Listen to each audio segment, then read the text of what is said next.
డబ్బు, అనారోగ్యం, ఉద్యోగం, వ్యాపారం, అప్పులతో బాధపడుతున్నారా? మీకోసమే launch your future programme.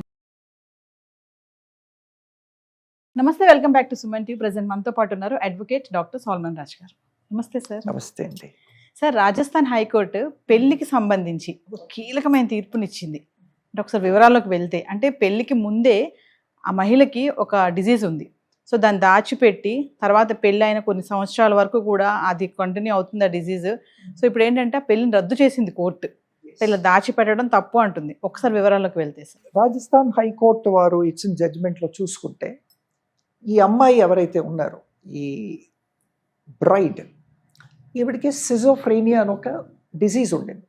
2013లో marriage జరిగింది. ఈ బ్రైడ్ గ్రూమ్ ఏం చేశాడంటే కోర్టును ఆశ్రయించాడు. ఏంటి అంటే, ఈ అమ్మాయికి సిజోఫ్రేనియా ఉంది, నాకు చెప్పలేదు, నాతో దాచారు, దాచిన తర్వాత నాకు పెళ్లి చేశారు, ఇది ఫ్రాడ్ కింద వస్తుంది, ఫ్రాడ్యులెంట్ మ్యారేజ్ అని చెప్పన్నారు.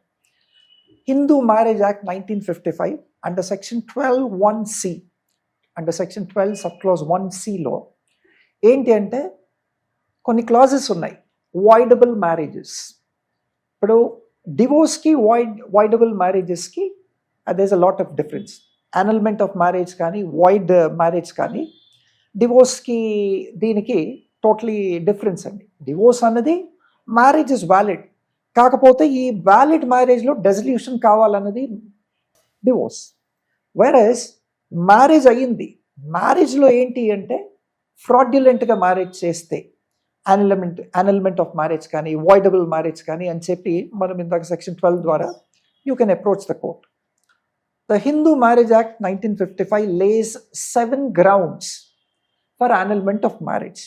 7 grounds ఏంటి అంటే, if the person is already married, if either of the spouses, husband కానీ వైఫ్ కానీ మళ్ళీ సెకండ్ మ్యారేజ్ చేసుకుంటున్నారు అనుకోండి, అంతకుముందే మ్యారేజ్ అవుతే, అట్లాంటి కేసెస్లో అమ్మాయి కానీ అబ్బాయి కానీ ఆల్రెడీ మ్యారేజ్ అయింది నా పార్ట్నర్ అని తెలిస్తే, they can go file a petition under section 12 to the court and seek annulment of marriage or declare the marriage as void. అది కాకుండా ఇంకోటి ఏంటంటే ఇన్సానిటీ. ఇక్కడ ఇన్సానిటీ, ఈ రాజస్థాన్ హైకోర్టు ఇన్సానిటీ అన్న ప్రొవిజన్లో పడుతుంది. ఇన్సానిటీ అంటే ఏంటి అంటే, ఏదైనా మెంటల్ ఇల్నెస్ ఉండి, మెంటల్ డిజార్డర్ ఉండి, ఈ మెంటల్ ఇల్నెస్ మెంటల్ డిజార్డర్ ముందు మ్యారేజ్ కన్నా ముందు చెప్పకుండా దాచేసి ఫ్రాడ్యులెంట్గా ఫ్రాడ్ కన్సీవ్ చేసి ఫ్రాడ్యులెంట్ మ్యారేజ్ అంటాం. ఫ్రాడ్యులెంట్గా మ్యారేజ్ చేసి పెళ్లి తర్వాత ఒకవేళ తెలిస్తే, డెఫినెట్లీ అట్లాంటి marriage is actually liable to be annulled and it can be declared as a voidable marriage. మూడోది వచ్చి ఇంపార్టెన్సీ. ఒకవేళ ఎస్పెషలీ ఇంపార్టెన్సీ అన్నది బ్రైడ్ గ్రూమ్కి అప్లికబుల్ అవుతుందండి. If the bride groom is impotent and then fraudulently if the marriage happens and if the marriage is not consummated, then the bride can go to the court and seek the marriage to be voidable అండి. So ఇది కాకుండా ఇంకోటి ఏంటి అంటే, ఈ lack of consent ఫ్రాడ్లో కానీ ఫోర్స్లో కానీ ఇవి కానీ ఇస్తే, తర్వాత ఇంకో వెరీ వెరీ ఇంపార్టెంట్ గ్రౌండ్ ఈ వాయిడబుల్ మ్యారేజ్కి ఏంటంటే consanguinity. Consanguineous marriages in a consanguineous relationship. Consanguineous marriage ఏంటి అంటే, మన రక్త సంబంధితులతో, ఫర్ ఎగ్జాంపుల్ ఇప్పుడు మనం ఉన్నాం అనుకోండి, మన చెల్లి కూతురుతో మన కొడుకుని చేయటం, ఇట్లాంటి రక్త సంబంధాలతో, మేనరికాలు రక్త సంబంధాలు, వీటిలో ఈ మ్యారేజెస్ యాక్చువల్లీ ఆర్ ప్రొహిబిటెడ్. ఇట్లాంటివి ఏమన్నా చేస్తే గనక it comes under you can actually go. ఎందుకంటే కన్సాంగ్వేనియస్ మ్యారేజెస్లో ఇంపార్షియల్ బర్త్స్ అవ్వటము, లేదంటే బర్త్ డిఫెక్ట్స్ అవ్వటము, తర్వాత లాట్ ఆఫ్ ఇష్యూస్ ఉన్నాయి, డిసీజెస్తో పుట్టడము, ఇవన్నీ ఫుల్లీ ఫార్మ్డ్ బేబీ అవ్వకపోవటము, బ్రెయిన్ డిసీజెస్ రావటం, ఇవన్నీ ఉన్నాయి. కాబట్టి మెంటల్ డిజార్డర్స్, కన్సాంగ్వేనియస్ మ్యారేజెస్ అనేవి కూడా యాక్చువల్లీ వాయిడబుల్ మ్యారేజెస్ కిందే వస్తాయండి. ఇక్కడ ఈ రాజస్థాన్ హైకోర్టు ఇచ్చిన తీర్పు ఏంటి అంటే, justice Inderjit and justice Anand Sharma గారు ఈ కేసుని పరిశీలించి ఏమన్నారంటే, సిజోఫ్రేనియా అన్నది ఒక very dangerous mental disorder. Yes. It is not a temporary disease, but it is a permanent disorder.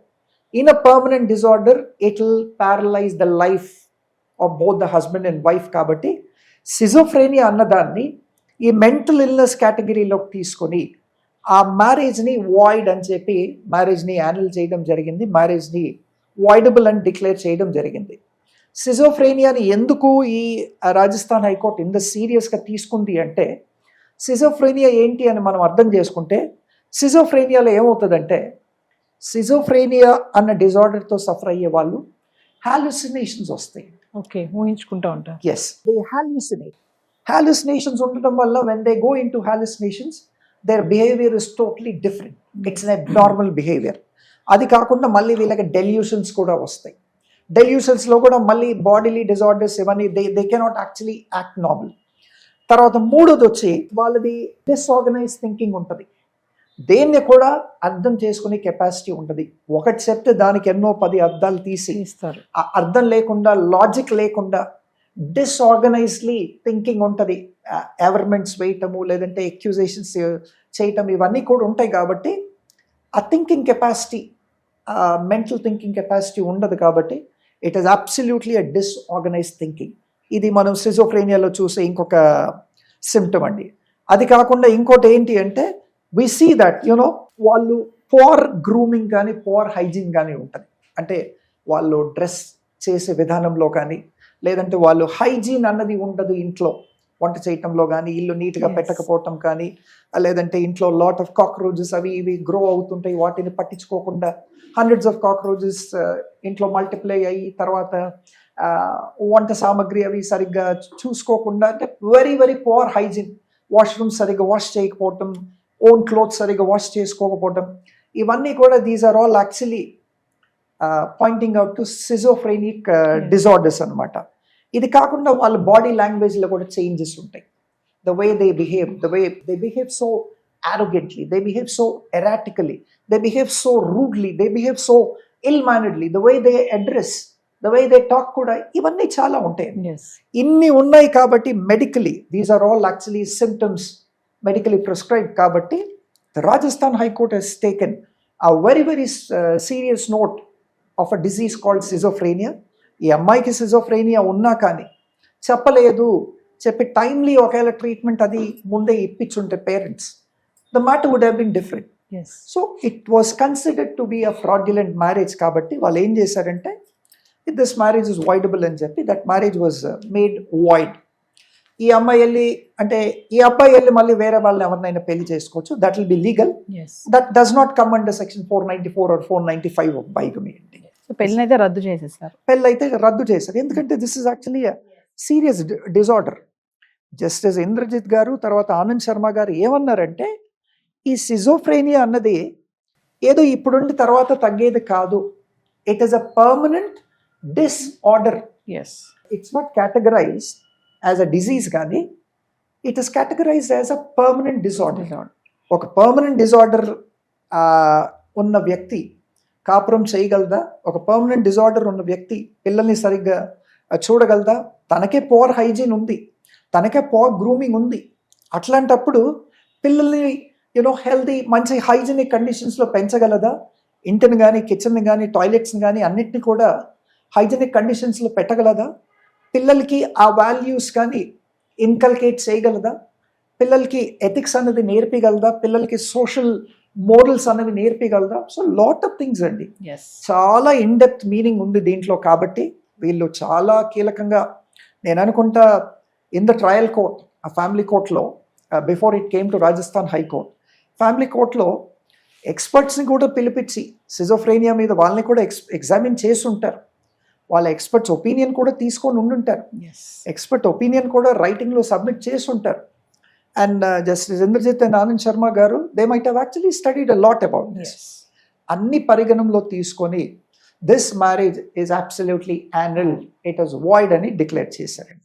Such a very beautiful judgment by Rajasthan High Court. Appreciable. Thank you, sir.